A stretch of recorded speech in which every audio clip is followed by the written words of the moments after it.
प्रेक्षक हो, मंजूच्या मालिकेमध्ये आपल्याला आता खरोखरच एक जबरदस्त असा भाग पाहायला मिळणार आहे. आपली मंजू लेडी सिंघम पुन्हा एकदा पोलीस अधिकाऱ्यांच्या वर्दीत आपल्याला पाहायला मिळणार आहे आणि ती कशा प्रकारे पोलीस अधिकाऱ्याच्या वर्दीत येते ते आपल्याला या भागामध्ये पाहायला मिळणार आहे. तिला आता पूर्वाने नव्हे तर पूर्वाच्या सिनियरने म्हणजेच एस-पी साहेबांनी वर्दी दिलेली आहे आणि त्यामुळे आता पूर्वाची डोकेदुखी वाढलेली आहे. एवढंच नव्हे तर एस-पी साहेबांनी आता मंजूला आदेश दिलेले आहेत की तात्यासाहेबांना अटक करा, कारण सत्या आणि मंजू यांनी तात्यासाहेबाची गुन्ह्यांची फाईल ही आता एस-पी साहेबांकडे दिलेली आहे आणि कशा प्रकारे होणार आहे ते आपल्याला या भागामध्ये पाहायला मिळणार आहे. हा भाग शेवटपर्यंत नक्की पहा आणि आपल्या चॅनलला जर का सबस्क्राईब केलं नसेल तर त्वरित सबस्क्राईब करा. सत्या आणि मंजू यांनी तात्याच्या हातावर तुरी ठेवून तात्याच्या त्या महलातून पलायन केलेलं आहे. त्यांना पाहिजे असलेली फाईल त्यांनी मिळवलेली आहे आणि जाता जाता मंजूने तिचा घातलेला तो चष्मा तात्याच्या पायात फेकून दिलेला आहे आणि तात्याला दाखवून दिलंय की बघ तुला कसं मूर्खात काढलेलं आहे. तुझ्या समोर राहून तुझ्या घरातली फाईल मी घेऊन चाललेली आहे असं म्हणत म्हणत सत्या आणि मंजू तात्याच्या समोर, नुसता तात्याच नव्हे तर आर्यनच्या देखील समोर सत्या आणि मंजू त्यांच्या गाडीमध्ये त्यांच्या समोरून निघून गेलेले आहेत आणि तात्या आणि तो आर्यन नुसते बघत बसलेले आपल्याला पाहायला मिळत आहेत. सत्या आणि मंजू यांच्या चेहऱ्यावर कमालीचा आनंद आणि कमालीची प्रसन्नता आपल्याला पाहायला मिळते. पण त्याच वेळेला तात्याचा काळवंडलेला चेहरा मात्र पाहायला आपल्याला खूपच आनंद होतोय, कारण तात्या आता नुसता चिरबीर झालेला आहे. त्याला कळत नाहीये की काय करावं ते. आणि त्याच वेळेस आर्यन देखील तेथेच आहे. आर्यन सगळं पाहतोय आणि त्याला कळतंय की आपल्या समोरून सत्या आणि मंजू निघून चाललेत, पण तो काहीच करू शकत नाही. तो त्यांच्या पाठीमागं धावण्याचा एक पोकळ प्रयत्न करतो, पण तात्याने आता तो गॉगल हातात उचललेला आहे आणि तो गॉगल हातात उचलून तात्याला जो धक्का बसलाय त्या धक्क्यातूनच तात्या बाहेर येत नाहीये आणि आर्यन त्यांना विचारतोय, तात्या साहेब आता काय करायचंय? पण आता तात्याकडे काहीच शब्द उरलेला नाहीये. इकडे सत्या आणि मंजू आता एका निश्चित ठिकाणी पोहोचलेले आहेत. ते घरी गेलेले नाहीयेत. सत्या आणि मंजू हुशार आहेत, कारण जर का घरी गेलं तर मम्मी साहेब तात्याला मदत करण्यासाठी कदाचित ती फाईल पुन्हा एकदा घाळ करतील, म्हणून सत्या आणि मंजू अशा ठिकाणी गेलेले आहेत ज्या ठिकाणी तात्या त्यांना शोधू शकणार नाहीये. सत्याने त्याच्या का कार्यकर्त्याच्या शेतामध्ये एक खोली आहे त्या ठिकाणी राहण्याचा एक चांगला निर्णय घेतलेला आपल्याला पाहायला मिळतोय. सत्या आणि मंजू आता त्या ठिकाणी राहणार आहेत आणि त्या ठिकाणच एस-पी साहेबांना बोलवून एस-पी साहेबांना ती फाईल द्यायची आहे असा सगळा प्लॅन त्यांनी केलेला आहे. सत्या आणि मंजू एकमेकाशी बोलत आहेत की तात्याला कसा आपण फसवला आणि हे सगळं आठवताना त्यांच्या चेहऱ्यावर कमालीचा आनंद देखील आपल्याला पाहायला मिळत आहे. मंजू सत्याला सांगते, पण ही फाईल खूप महत्त्वाची आहे सत्या, आपल्याला ती फाईल अगदी व्यवस्थित जपून ठेवली पाहिजे. आणि सत्या म्हणतोय, किती भारी झालं ना, आपण तात्याला कसलं भारी फसवलं ना. मंजू म्हणते, हो मला वाटतच नव्हतं की हे सगळं शक्य होईल. खरंच सत्या हे सगळं तुझ्यामुळे शक्य झाले. तेव्हा सत्या म्हणतो, माझ्यामुळे नाही तुमच्यामुळे झालेलं आहे, कारण तुम्ही त्या तात्याच्या गुहेत शिरून, तात्याच्या त्या महलात शिरून त्याच्याकडची फाईल तुम्ही आणलेली आहे. खरंच तुम्ही ना लेडी सिंगम आहात, तुम्ही ना खरोखरच एक धुरंधर आहात असं त्याने सांगितलेलं आहे. आता ती फाईल आपल्या छातीला कवटाळून सत्या आणि मंजू हे त्या रूममध्ये गेलेले आहेत आणि रूममध्ये जरी गेलेले असले तरी मंजू सत्याला सांगते, सत्या अजूनही रात्र वैऱ्याची आहे, आपल्याला खूप जपून राहणं गरजेचं आहे. ही फाईल त्वरित आपल्याला देणं गरजेचं आहे. सत्या म्हणतो, बरोबर आहे, बरोबर आहे वाघमारे तुमचं, लवकरात लवकर ही फाईल आपल्याला पोहोचवणं गरजेचं आहे. आता आपण स्वतः एस-पी साहेबांकडे जायचं नाही, तुम्ही काही काळजी करू नका. एस-पी साहेबांना मी इकडे बोलवू शकतो, आपलं तेवढं वजन आहे, त्यामुळे एस-पी साहेब इथं येऊ शकतील, कारण त्यांना माहिती आहे की तात्यासाहेब हा कसा सराईत गुंड आहे, तो सराईत गुन्हेगार आहे. त्यामुळे एस-पी साहेब आपल्याला नक्कीच मदत करतील आणि ही फाईल आपण त्यांना देऊया, कारण ही फाईल जर का पूर्वाच्या हातात पडली तर पूर्वाकडून ती पुन्हा तात्यासाहेबांकडे जाणार आहे. त्यामुळे ही फाईल आपण आता पूर्वाकडे द्यायची नाही, डायरेक्ट एस-पी साहेबांना द्यायची, असा सगळा प्लॅन त्यांनी केलेला आहे. आणि त्यामुळेच आता सत्याने डायरेक्ट एस-पी साहेबांना फोन लावलेला आहे आणि एस-पी साहेबांना त्याने सगळं काही सांगून टाकलेलं आहे. एस-पी साहेबांना त्यांनी सांगितलेलं आहे की एस-पी साहेब, आमच्याकडं तात्या साहेबांची एक फाईल आहे की ज्या फाईलमुळं तात्या हा त्या केसमधून सुटलेला होता, त्याच्या गुन्ह्यांची इत्थंभूत माहिती त्या फाईलमध्ये आहे, जी फाईल स्वतः मंजूने तयार केलेली होती, पण पूर्वामुळेच ती फाईल तात्याच्या हातात लागली होती. म्हणून आता आम्हाला ती फाईल पूर्वाकडे द्यायची नाहीये, ती फाईल आम्हाला तुमच्या ताब्यात द्यायची आहे.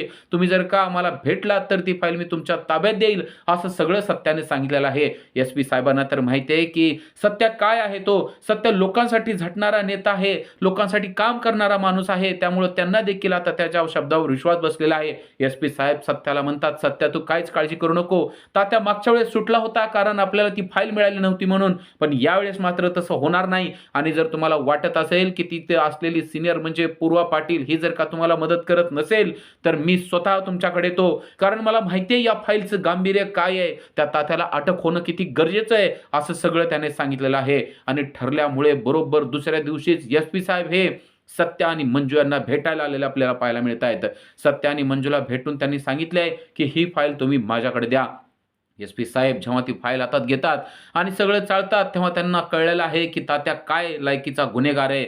एवढ्यावरच ते थांबले नाही, तर त्यांनी सांगितलंय, मंजू आत्ताच्या आत्ता मी तुला ऑर्डर देतो की तू आजपासून वर्दी घालायची आहेस. तुला ज्यांनी सस्पेंड केलं होतं ना त्यांना जाऊन सांग की एसपी साहेबांनी तुला आता ही वर्दी घालायची परवानगी दिलेली आहे. सत्याने मंजूने ती फाईल आता एसपी साहेबांच्या हातात देऊन टाकलेली आहे आणि एसपी साहेबांनी आता मंजूला आदेश दिलेला आहे की आजपासून तू तुझ्या पोलीस स्टेशनला पोलीस अधिकारी म्हणून जाऊन तैनात व्हायचं आहे. आणि नुसतं तैनात व्हायचं नाही तर जाऊन त्या तात्याच्या हातात बेड्या घालून त्याला फरफटत ओढत पुन्हा एकदा जेलमध्ये आणून टाकायचं आहे, असा आदेश जेव्हा एसपी साहेबांचा मिळतो तेव्हा सत्या आणि मंजू आता खुश झालेले आहेत. आणि त्याचबरोबर एसपी साहेबांनी लगेच पूर्वा पाटीलला फोन केलेला आहे. पूर्वा पाटीलला फोन करून त्यांनी आदेश दिलाय की तुमच्या पोलीस स्टेशनला ज्या अधिकाऱ्याला तुम्ही सस्पेंड केलं होतं त्या अधिकाऱ्याला पुन्हा एकदा माघारी घ्यायचं आहे. आणि हे ऐकल्यावर पूर्वाला आता घामच फुटलेला आहे. आणि एवढ्यावरच ते थांबलेलं नाहीये, तर त्यांनी सांगितलंय की तात्यासाहेब मोहिते पाटील यांना लवकरात लवकर अरेस्ट करायचा वॉरंट मी स्वतः काढलेला आहे. आणि त्यामुळं या ठिकाणी आता मंजू स्वतः जाऊन त्यांना अटक करणार आहे. तुम्ही यामध्ये ढवळाढवळ अजिबात करायचे नाही, अशी तंबी देखील त्यांनी दिलेली आहे. त्यामुळे आता पूर्वाला काहीच करता येणार नाही. डायरेक्ट वरूनच आदेश आल्यामुळे आता पूर्वाला शांत बसण्याशिवाय दुसरा पर्यायच उरलेला नाही, कारण एसपी साहेबांनी डायरेक्ट तिला सांगितलंय की या केसमध्ये आता अजिबात ढवळाढवळ करायची नाही. आणि असं बोलून पोलिसांनी एसपी साहेबांनी तो फोन ठेवून टाकलेला आहे. जेव्हा फोन ठेवला जातो तेव्हा आता पूर्वाचा चेहरा अगदी पाहण्यासारखा झालेला आहे. तिला कळलंय की आपल्या हातातून सगळं काही निघून गेलेलं आहे. ही मंजू आंधळेपणाचं नाटक करून तात्याच्या महलामध्ये शिरली आणि तिने बरोबर ती फाईल मिळवली. या गोष्टीचा पश्चाताप तिला होतोय.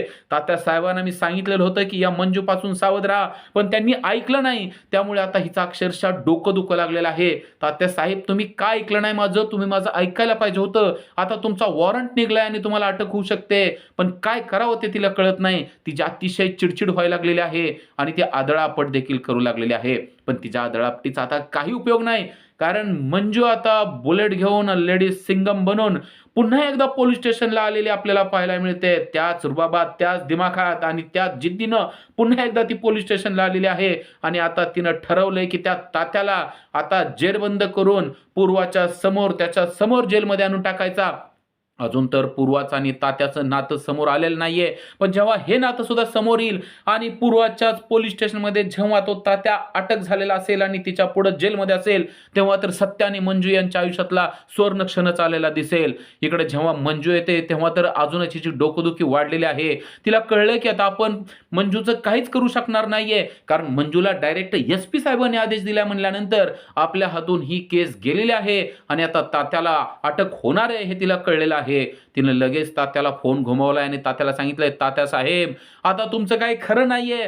तात्या साहेब तुम्ही पटकन फरार व्हा, कारण तुमची फाईल एसपी साहेबांपर्यंत पोहोचलेली आहे आणि लवकरात तो लवकर जर का तुम्ही निघून गेलात तर तुम्ही वाचाल, अन्यथा तुमचं काही खरं नाही असं सांगितलंय. पण तात्याला अजूनही विश्वासच बसत नाही. तात्या म्हणतो, अगं बबडे तू तिथं आहेस ना, तर मला कसं काय कोण अटक करू शकेल? आणि अटक करून मला ती ठेवणार आहे कुठं? तुझ्याच पोलीस स्टेशनला ना. मग असू दे, तिथून तुम्हाला बाहेर काढ. तेव्हा ती म्हणते, तात्यासाहेब या गोष्टी आता माझ्या हातात राहिलेल्या नाहीयेत. मी तुम्हाला समजावून सांगितलं होतं की मंजूला घरामध्ये ठेवू नका म्हणून, तुम्ही ऐकलं नाही. तात्या चिडतात आणि तात्याने फोन कट करून टाकलेला आहे. तात्यानं फोन जरी कट केला तरी त्याच्यावरच येणारं संकट मात्र आता थांबलेलं नाहीये. इकडे सत्या जयद्या आणि बलमाकडे गेलेला आहे आणि त्यांनी सांगितलंय की आज आज मंजू ही तात्याच्या घरी जाणार आहे आणि तात्याला अटक करणार आहे. त्यामुळं आपण पण तिथं असणं गरजेचं आहे. मंजूला मदत करणं गरजेचं आहे असं आपल्याला वाटतंय. तेव्हा बलमा म्हणतो, "अरे तू सत्या काहीच काळजी करू नको. आपण सगळेजण जाऊन मंजूला मदत करूया आणि सगळेजण जाऊन बघूया की मंजू वहिनी कसं तिथं त्या तात्याला अटक करतायत. त्या तात्याचा चेहरा मला बघायचा आहे." जयद्या सुद्धा खुश झालाय. जयद्या देखील म्हणतो, "बरोबर आहे. मला देखील त्या तात्याचा अटक झालेला चेहरा बघायचा आहे." आणि आता मंजूने पोलिसाची गाडी घेऊन मंजू पोहोचलेली आहे तात्याच्या घरी आणि आता तात्याला अटक करण्यासाठी ती तिथपर्यंत पोहोचलेली आहे. जेव्हा तात्याला कळतं की मंजू आलेली आहे, तेव्हा तर त्याला धडकीच भरलेली आहे. कारण अंध म्हणून अतिशय एखाद्या मुलीसारखी, एखाद्या एकदम निष्पाप मुलीसारखी आपल्या घरी आलेली मंजू आणि आता पोलीस अधिकाऱ्याचे कपडे घालून आलेली मंजू पाहून तात्याला घामच फुटलाय. तात्या तिच्याकडे पाहतो. त्याला वाटतं की आपल्याला ही अटक करणार नाही, पण ती आता शांत बसणार नाही. तिने आल्याबरोबर तात्याला हातकडी दाखवलेली आहे आणि हातकडी दाखवून, "तात्या, आता तुझा खेळ संपला," असं ती डायरेक्ट बोलते. तेव्हा तात्याला डोळ्यावर विश्वासच बसत नाही. हीच ती मंजू आहे जी आपल्या घरामध्ये होती. हिला संपवून टाकलं असतं तर बरं झालं असतं असं त्याला वाटतंय. पण आता ती पण वेळ निघून गेलेली आहे. आता तात्याचा खेळ खलास झालेला आहे आणि तात्याच्या हातात आता बेड्या घातलेल्या आहेत. सत्या सांगतोय, "मी सांगितलं होतं ना तात्या तुला, तू नीट राहा. तू नीट राहिला नाहीस. तू आमच्यावर नेहमी कुरघोड्या करत राहिला. आता या कुरघोड्याची शिक्षा तुला मिळणार आहे. तुझ्या घरामध्ये घुसून ती फाईल मिळवून आम्ही मानिनीला देखील सोडवलं आणि आता तुला आम्ही अटक करतोय. कसं वाटतंय ते बघ आता. तुझ्या पापाचा घडा भरलेला आहे." असं सगळं सत्या बोलत आहे. तर मंजू देखील तात्याला सांगतेय की आजपर्यंत तू आमच्यावर जो अन्याय केलेला आहे, अत्याचार केलेला आहे, ते सगळं आम्हाला माहिती आहे. कशाप्रकारे तू सत्याला मारण्याचा प्रयत्न केला. माझ्या डोळ्यामध्ये देखील चटणी टाकण्याचा जो प्रकार झालेला आहे, त्याच्यामध्ये पण तूच सामील आहेस. त्यामुळे तुला अटक करणं गरजेचं आहे असं म्हणून तात्याला तिने हातामध्ये बेड्या घालून ओढत, फरफटत तात्याच्याच बंगल्यासमोरून, कार्यकर्त्यांच्या समोरून नेलेलं आपल्याला पाहायला मिळत आहे. तर हा भाग पाहायला तुम्हाला नक्की कसं वाटेल ते कमेंट करून सांगा. अशा सिरियलच्या अपडेटसाठी आजच आमच्या चॅनलला सबस्क्राईब करा. Thank you.